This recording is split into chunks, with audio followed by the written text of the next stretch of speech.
The Zero was a fast and highly maneuverable aircraft, which in the first year of the war had no equal.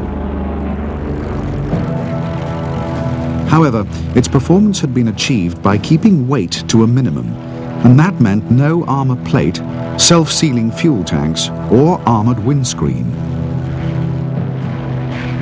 By 1943, the Zero had been outclassed by the new generation of American fighters in speed, firepower, and protection.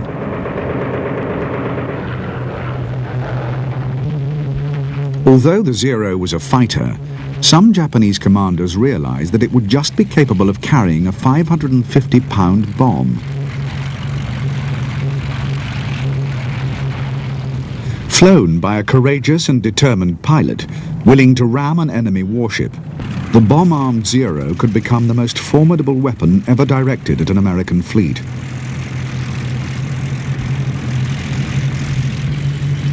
Although by the war's end, many different aircraft types would be used in kamikaze missions, the fast and maneuverable Zero would prove exceptionally well suited to penetrating the defenses of even the most powerful carrier task force.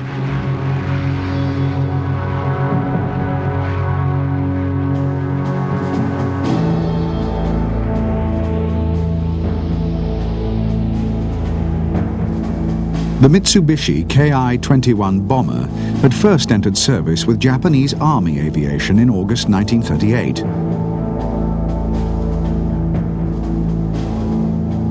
The aircraft had spearheaded the bombing offensive in China and Southeast Asia, and at the time was as good as any twin-engine bomber in the world.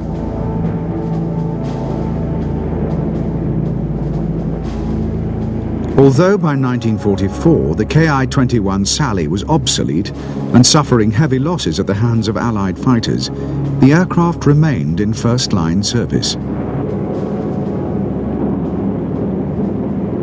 In the Philippines, as part of a mixed force of Army aviation bombers, Sallies would operate alongside Navy aircraft as part of the Show 1 plan.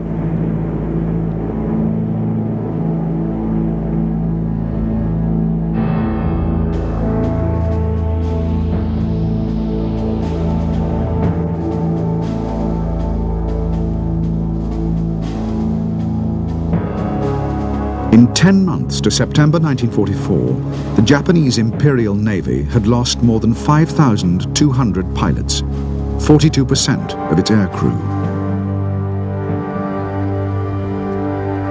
Most of these had been operating from land bases. As for the carrier pilots, the most highly skilled of them all, they had been virtually wiped out.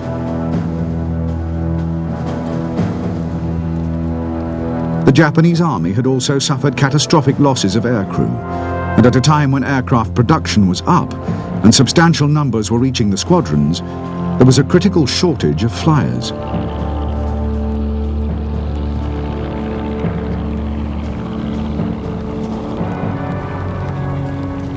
In Japan, both Army and Navy training schools had simplified their programs in the hope of producing more pilots in a shorter time. However, the consequence was a significant drop in proficiency.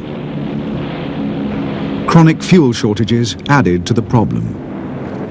Flying time was drastically curtailed, and new pilots had virtually no combat training. The pilot problem was much worse for the carrier air groups.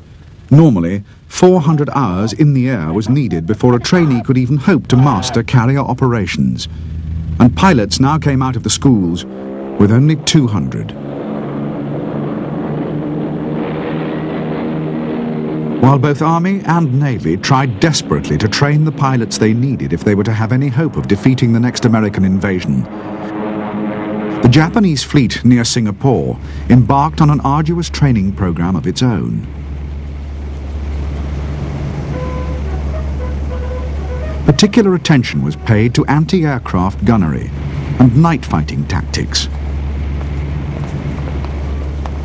The Japanese Navy had always come off best in night battles, and it was hoped that by the most careful preparation, even an enemy as powerful as the Americans could be outfought and humiliated.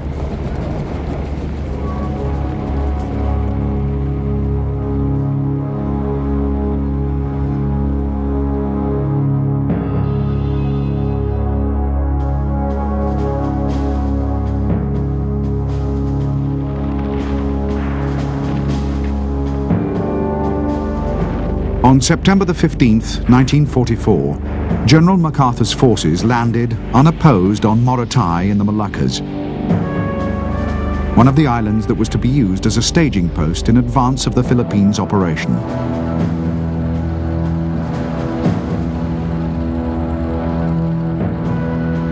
On the same day, Nimitz forces landed on Peleliu in the Palau Islands, intended as another staging post on the way to Leyte.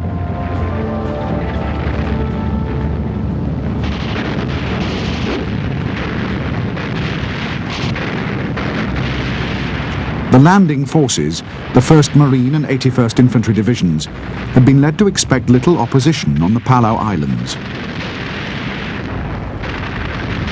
Instead, they faced 30,000 Japanese troops with a carefully planned defensive strategy.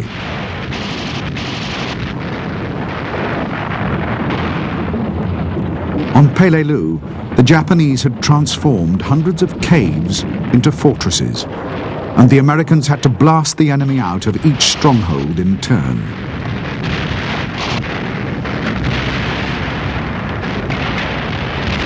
In the end, the conquest of the Palaus would take more than 2 months, and the islands would play no significant part in the Leyte operation.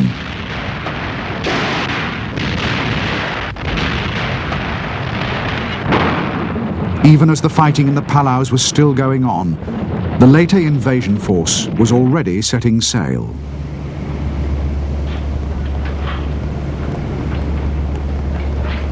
On October the 14th, the last of the troop transports and warships of 7th Fleet left their anchorages in New Guinea, bound for Leyte Gulf, more than 1,200 miles away. The landings were to take place in 6 days' time.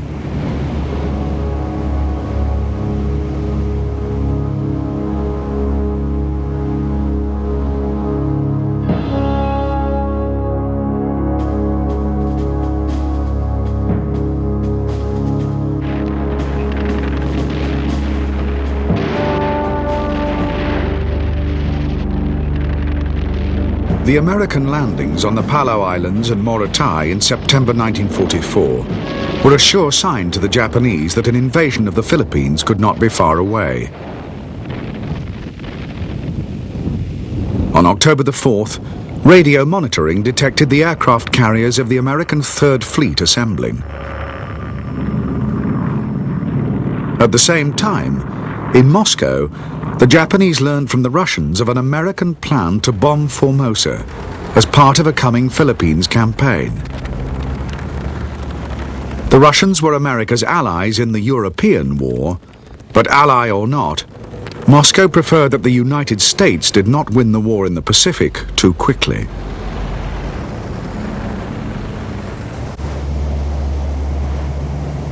On October the 9th, the Japanese Imperial High Command alerted its forces in Formosa and the Philippines. However, the show plan was not to be implemented at once. Because of the fuel shortages, Japanese commanders could not risk concentrating all Imperial forces, especially naval forces, until they were certain of exactly where the American invasion was to be. When the Americans had actually begun to land, then the great counterattack would be unleashed.